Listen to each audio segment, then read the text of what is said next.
maanta waxaanu ku sugannahay deegaanka geedeeble oo waqooyiga ilaa 35 kilomitir u jira magaalada Hargeysa gaar ahaan waxaanu ku sugannahay xarunta lagu xanaaneeyo ama lagu daryeelo harimacadka hawsha halkan ka socota waxa gacanta ku haya hay'adda loo yaqaano Cheetah Conservation Fund waa hay'ad caalami ah oo ka shaqeysa sida loo daryeeli lahaa ee loo ilaalin lahaa cheetah ama harimacadka oo dabcan kamid ah xayawaanaadka adduunyada ka dabar go'aya ama tiradoodu marba marka ka dambaysa ay sii yaraanayso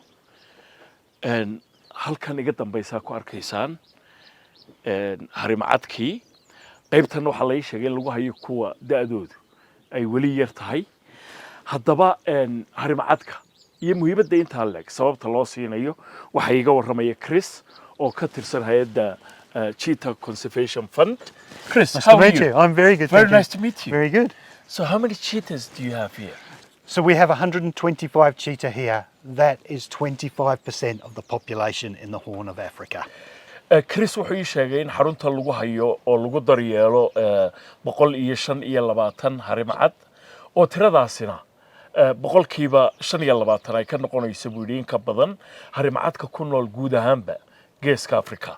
What about the world population of the cheetahs? So the world population is estimated between 6,000 or 7,000. So that's almost 2% of the world population here in our care. And Chris waxa kaloo ii sheegay in adduunyada oo dhan marka la eego harimacadka imika ku nool uu yahay inta u dhaxaysa 6,000 ilaa 7,000 oo marka tirada halkan lagu hayaa boqolkiiba 2 ay ka noqonayso buu yiri marka la eego harimacadka adduunyada oo dhan ku nool. So cheetahs are one of the animals that will be extinct if there is no camps like this. Correct. And if we can care for the cheetah, we care for all the other wildlife because we're trying to protect the environment. And waxaan Chris weydiiyay in marka la oran karayo maadaama tiradoodu ay sida caalamka oo dhan u yar tahay in harimacadku ka mid yahay xayawaanaadka dabar go'aya ee caalamka waxaanu Chris ii sheegay in sidaasi ay tahay oo sida awgeedna ay u daryeelaan harimacadka haddii harimacadka la daryeelana waxay ka dhigan tahay buu yiri in xayawaanaadka oo dhan la daryeelay isla markaasna deegaankii la ilaaliyay. So they're from mainly from the Somali region in Ethiopia. Most of the information we get says they come from the Somali region of North Ethiopia. Some we do know come from Somaliland as well, but in general, that's what we believe. I didn't know there was cheetahs in Somaliland. There are wild cheetah here. We quite often get information or photos of people who've seen cheetah around here. And Chris wuxuu ii sheegay in harimacadka badankiisa laga keeno gobolka Soomaalida ama deegaanka Soomaalida ee dalka Ethiopia laakiin wuxuu sheegay in qaarkood Somaliland lafteeda laga helo markii aan weydiiyay in Somaliland harimacadu joogana wuxuu ii sheegay in marar fara badan ay sawiraan oo sawiradooda loo keeno oo dad fara badan ay deegaanka laftiisa ku arkaan harimacadka. So what's the main purpose of the cheetah smuggling? 100% is the illegal pet trade, the illegal wildlife pet trade. They will all end up, well no, lots will die in the transport. Maybe 1 in every 4 will make it to Yemen and then they will be sold as pets. Chris wuxuu ii sheegay in harimacadka badankiisa si qarsoodiya oo sharci darra ah la damco in loogu dhoofiyo wadamada khaliijka iyadoo la sii marinayo dalka Yemen waxaana uu sheegay in afartii harimacadba mid ka mid inta la sii wado uu jidka ku dhinto. Why is that? Why there is a large number of deaths? People will take them when they are very small from their mother, and they don't know what to feed them, they don't know how to care for them, so then you have dehydration, malnutrition, parasites. And Chris waxaan weydiiyay sababta tirada inta leeg ay u dhintaan marka sida qarsoodiga lagu dhoofinayo waxaana uu ii sheegay in inta badan iyagoo aad u da'yar hooyooyinkood laga soo qaado harimacadka dadka sitaana aanay garanaynin cuntadii la siin lahaa iyo biyihii la siin lahaa oo markaa ama nafaqa darro ama haraad ama xayawaanaad kale ku dhasha cayayaan kale sida awgeed ay u dhintaan so they're all gone. They have all disappeared. They're all down there in the corner over here. Okay, can we go to the other side? We can go at a different angle, yes. We can't get in there. But yeah, we can go around and I can show you a bit more.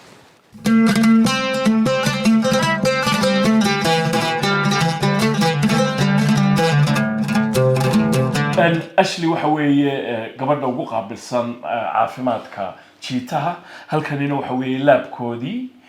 So what do you have here, Ashley? Yeah, so here in our laboratory, we're able to assess both blood and fecals. So we have a couple of centrifuges that we actually purchased in town in Hargeysa that allows me to spin down the blood samples. Right. So basically, I pull blood, and it looks a bit like this, and then we put it in the centrifuge. That's the blood of the That's cheetah. the blood of the cheetah that I pulled this morning, and then once you spin it, you get the serum as well as the red blood cells here.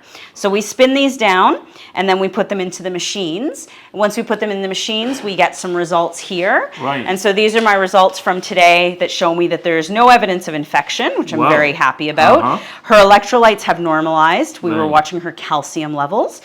She has some increases in some of her proteins, and so that's what we're exploring today.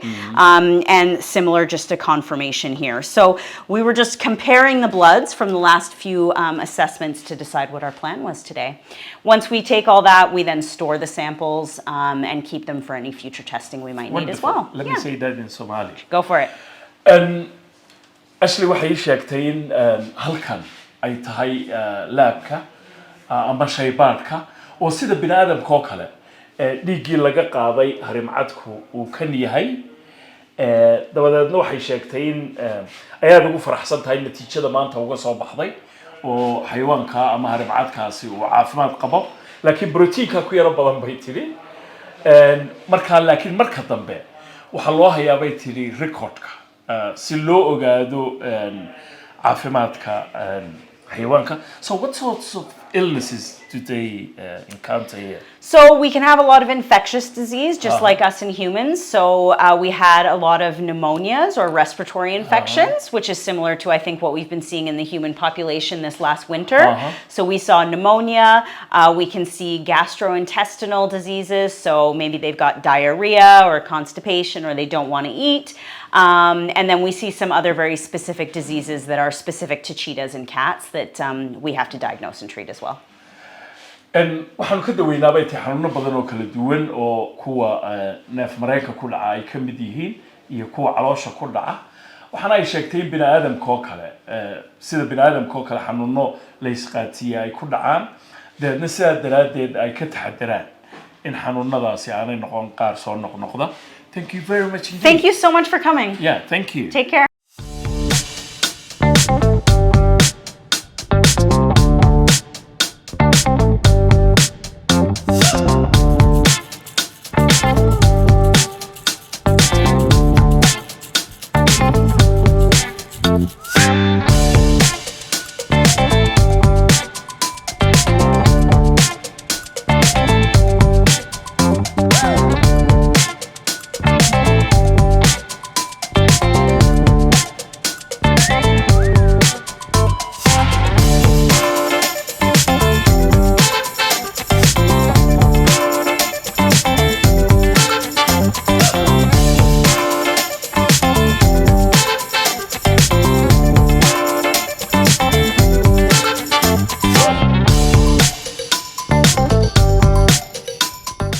Chris, what's the life expectancy of the cheetahs? So in captivity, it's anywhere between 12 and 15 years. 12 to 15 years. In the wild, 8 to 10. It becomes survival of the fittest, like all animals.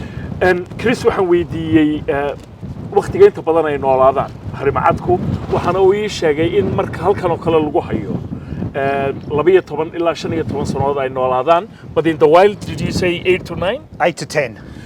laakiin marka ay duurjoogta yihiin ay noolaadaan 8 jir ilaa 10 jir oo wuxuu sheegay dee marka ay duurjoogta yihiin in xaalku aanu sida halkan u fududayn oo mararka qaarkood ay tahay waxa loo yaqaano survival of the fittest ama xayawaanka uu ka weyn yahay uu cuno.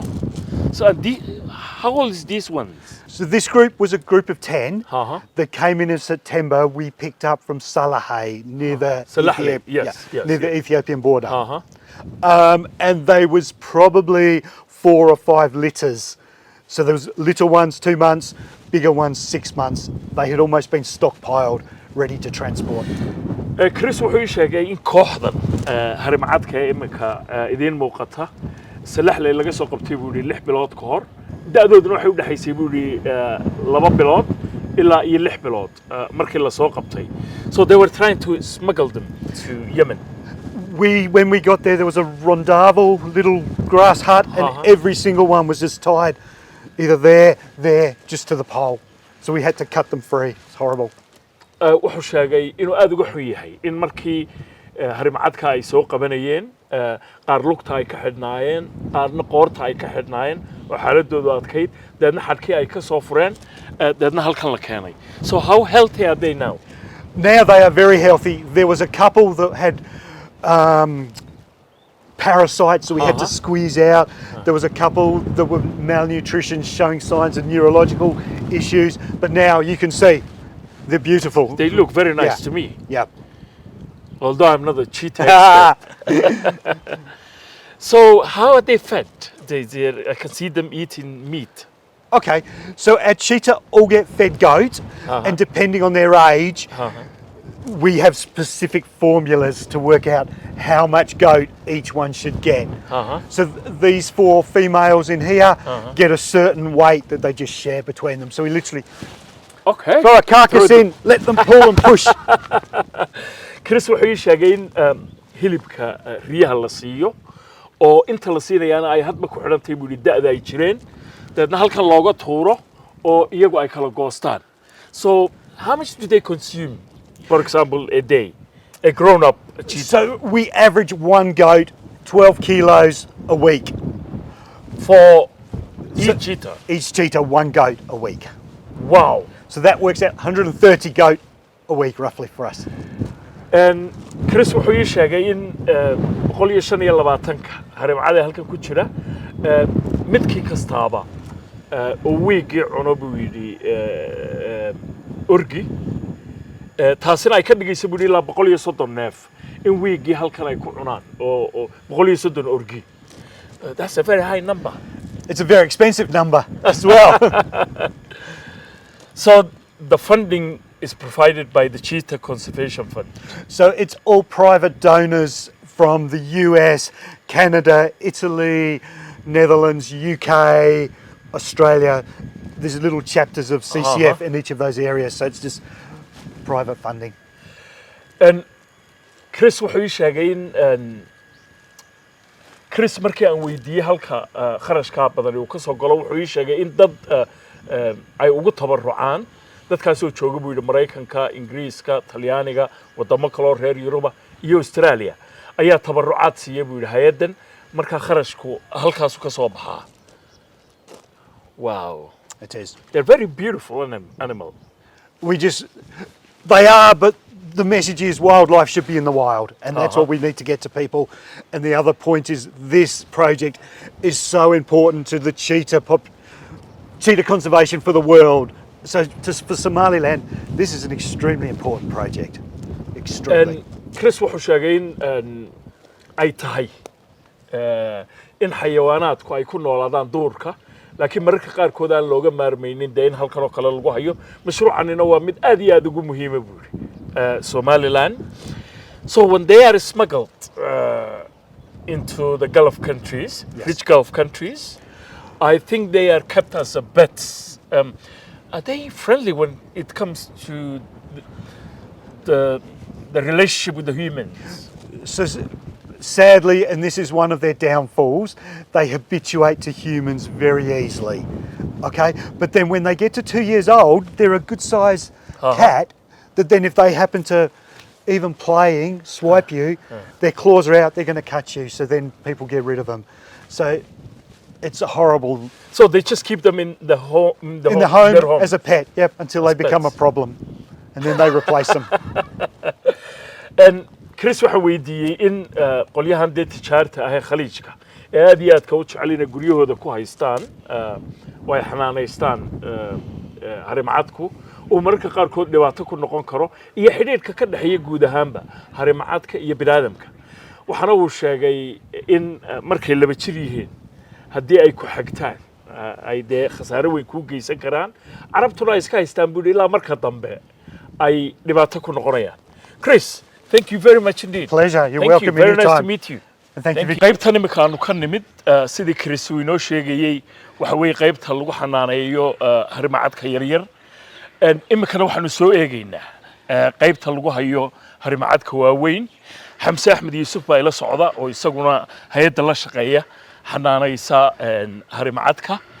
Xamsow masaafada intee lag baa horta meesha ku fadhidaa 12 kilometer ayaa imika noo xiran 12 kilometer oo imika bilowga phase 2ga iyo conservancy wuxuu noqonayaa 5 kun oo hectare aakar ka dambe 5 kun oo hectare. Yes ila iyo Ghibli marka game reserve bay noqonaysaa. Yes national park yes national park that's the one. marka qorshaha ma ku jirtaa ugaadh kalena in la keeno. Yes wixii sharcida lagu qabto aniga wax ma soo qabano message-kii waxaan hayno waxa duurjoogta duurkoodii u daa duurkoodii u daa message-kan bixina waa taas ina wax soo qabano ma ogolid ina duurjoogta la dibnona ma ogolid. Xamsow laakiin sidii Chris uu sheegay harimacadku wuxuu ka mid yahay xayawaanaadka adduunyada aad ugu yar ee si dabar go'aya ma sababtaas uma taa u ilaalisaan. sababta loo leeyahay waa taa si dabar go'aya inaan adduunyada ka dhamaanin ilaa sabab buu keenay wayna la daayo intuu nin gurigiis ku dhiman lahaa in duurkoodii loo daayo. gartay marka de aad iyo aad bay xaruntu u weyn tahay marka. Yes aad bay u weyn tahay.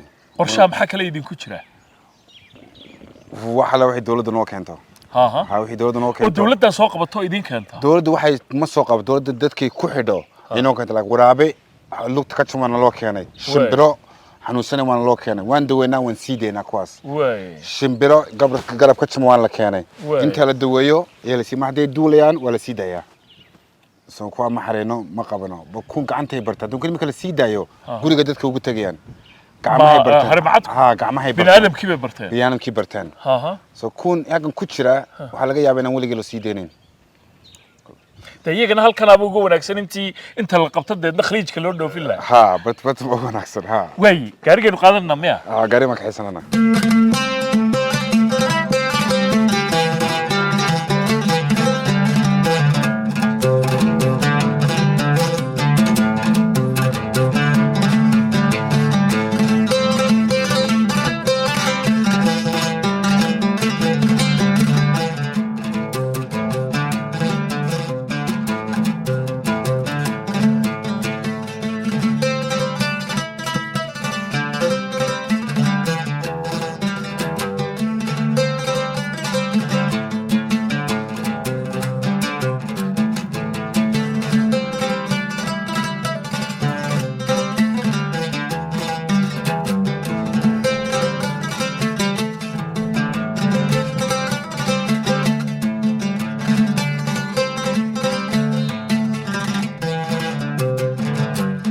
warshada daqiiqda iyo calafka xoolaha ee Borderi Mills waa hanti dhab ah oo dhulkaaga hooyo ku taala waana warshad laga soo shaqeeyay oo wax waliba ay u dhameystiran yihiin maantana waxa ay noo farxad ah warshadu bulshadeeda u soo bandhigayso fursada qaaliga ah ee maalgelinta soo iibsiga qamadiga loo bedelayo daqiiqda cad iyo calafka xoolaha waana suuq aad u weyn oo lagu qiimeeyay 300 milyan oo dollar waqtiguna waa xadidan yahay in laga buuxinin daawo xisaab xiddah furan 90kii cishaba iyo faa'iido lagula wadaago 6 biloodba oqo www.borderimills.com xeradii ugu horeeyaan dhisnay waa xeradan oo groupkii ugu horeeyay meesha la keenay groupkan waa weyn la 3 sano 4 sano ay jiraan 3 ilaa 4 sano ay jiraan gartay marka qaybtii walba sidan oo kala imisa ku jira harimacad halkan waxa ku jira 6 borkaas magacadoodii waa ku borka barta ku yaala magacyada halkan ku yaala mid magac buu leeyahay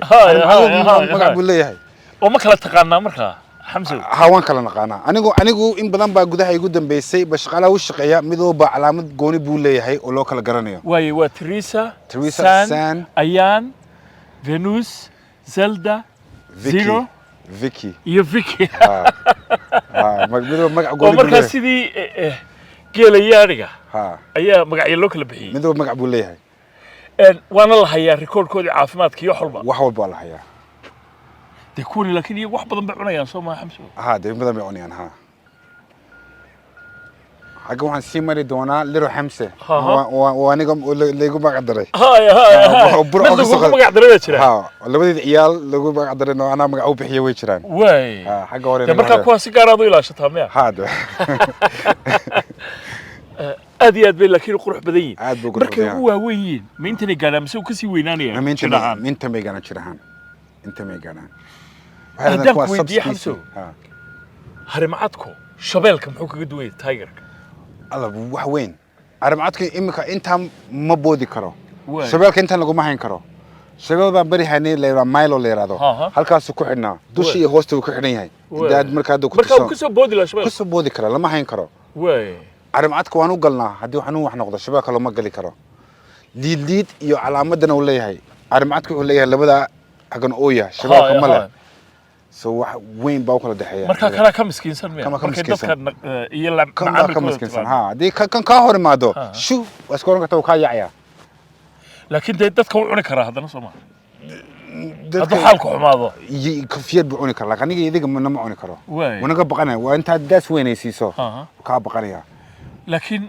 ما يرى دوارك وعونيا وكساريا هو عونيا ميمد waxa barigi yani waan ka baqan jiray anigu markii meeshan shaqada helay station ka nin bay guri dad u gasho waa la isweynaysiiyaan dib ay kaaga baxayaan imka dano dhiwaano dib ay naga baxayaan laakiin hadii ma yar bartan noo taagna haga soo la istaagi lahayn soo kafka weyn dib ay uga baxay ka baqanayaan laakiin deegaanku intii ah xidhaan aad iyo aad buu qurux badan yahay inkastoo dee roobabkii imika ay bilaabmeen dhul qurux badan bay joogaan geedakaas hoostay gala maalintii شبي دوّه ودي ما كوبعد ككله نقطة بحلا سود السن كرتونة دا باكسداس لا وركاي كوس كلان روب كوس كلان أول لوجو تلاقي لينا هرسلان إنه هرسلان وجوري عيون نقدان الروب ككله مكجليه روب كي كجلان ما يقانا نركض ما يقانا بيكجلان روب عجيب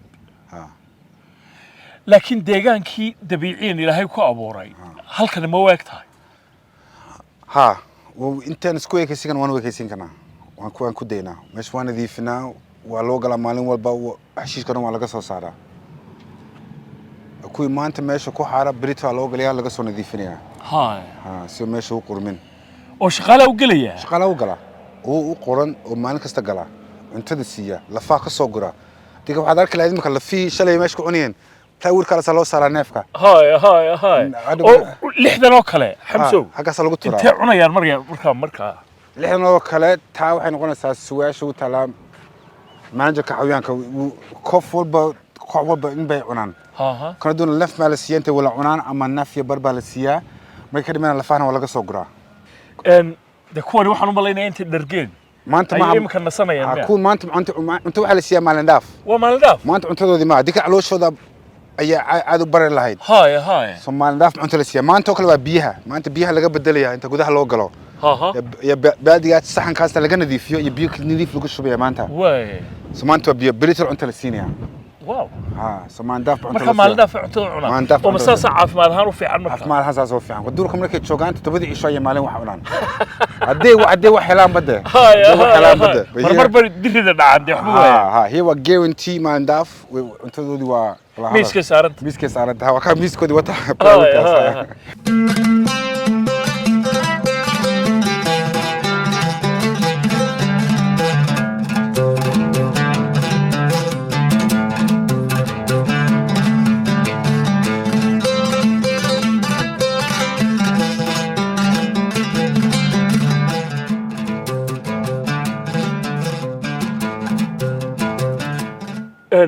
sida arki karaysaan groupka halkan ku xareysan ee Harimacadkii waxay imika dul saaran yihiin meesha yar loo dhisay Xamsow ma waxay jecel yihiin inay meelaha fuulaan ee arkaan wixii heeradu maraya inay arkaan way jecel yihiin way Harimacadku waxay inay meel fog arkaan bay jecel yihiin soo kolba waxaan u dhisnaa meel iyada ay fuulaan ee arkaan aragtaas bay ka helayaan oo dhirta meenay fuulin dirta geedka ma fuulaan way geedka Harimacadku waa shabeelka geedka fuula يو جيد كما فول يعني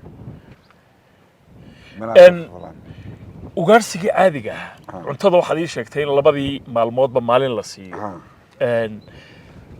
ugaarsigii caadiga ah mararka qaarkood halkan de waxba kama helayaan miya sakaaro hadday helaan gudaha ama danyeer hadday gudaha ka helaan way cunayaan oo danyeerkuna waa u galaa marmar waa soo mara danyeerka dabkan shibiga waxba kama yeelo way ka dexboodaan hadday qabtaan way cunayaan hore u dhacday iyagoo danyeer gudaha ku dilay cuneen soo sakaaraha hadday qabtaan waa nus ayr way cunayaan ma diidayaan waa ku bil gaabsanayaan waa ku cunayaan waxa kale oo aad uga helay xamsow oo mar dhaweyd aad ii sheegaysay in intii meel laga soo wada qabtaba isku meel lagu xareeyo iminka qoladan oo kale mar baa la wada keenay miya mar baa la wada keenay 4 liro xamsa mooyaan liro h isaga waxaan ka soo kii lagu magac daray halkan ku jira bur aan ka soo qaaday soo gooniya isna gooni ku noo yahay xamsa marba kiligay baan ahay ana ma xamsa marka halkan ma ka garanaysaa aduu noo soo dhawaado waan ka garanayaa baxagaas imika iska fufulayn noo soo dhawaado isaga wii calaamadsan waan garanayaa gooni baan bur uga soo qaaday marka sababta intii isku meel laga soo qabtay ba isku meel loogu xareeyaa maxay tahay xamso siina isku dilin iyagu way la soo qabtay way soo la koreen way isgaranayaan intii halkan joogan waxay ku jireen halkii dhakhtarka kliniga isku meel bay ku soo koreen markay weynaadana isku meel baa lagu xareeyaa waxaana dhici karta soo ma hadee in markii horeba isku family ama isku qoys ay ka soo jeedeen way dhici kartaa amba mar waxa dhacda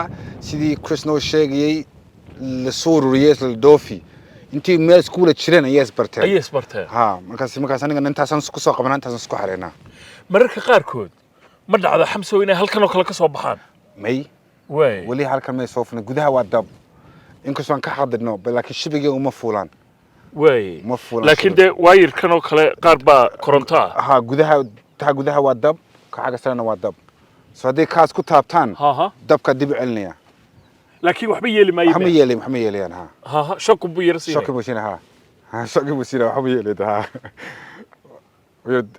waa dib u joogunda ka waran xamso muddo 8 sannadood halkan ka shaqaynaysay marka qofku magaalo weyn uu ka shaqeeyo Hargeysa oo kale iyo marka deegaankan sidana oo imikana de waliba rooban aad ka shaqaynaysid ee ugaadha aad arkaysid ee aanad sanqad iyo joog iyo jaaq iyo guux gaari midna maqlaynin maxay ku kala duwan tahay wax badan steed habeenimo saxda shantina waan ka wax shanqar ma maqlisid waana hawo fiican shimbiraha cidooda mooyee shimbirahaas waa hawo fiican caafimaad baad dareemaysaa halkuu gaastii iyo qayladii iyo buuqa magaalada ka maqlisid marka waa caafimaad booqashadii aanu ku nimid xaruntan lagu xanaaneeyo Cheetah ama Harimacadka maanta intaasay ku dhantahay laakiin waa meel run ahaantii markaad mar timaado aad u jeclaanaysid inaad marar kale ku soo noqoto haddii Ilaahay yiraahdo waxaan jeclahay inaan mar iyo marar kaleba halkan ku soo noqdo xamse aad iyo aad baad u mahadsantahay de xamsana ma ku nidhaa nabadgeliyo wiina soo eegaya baan malaynaya kamaaran jeegii bangiga oo la jaar dahabalaas ku kaydso lacagtaada mar kasta iyo meel kasta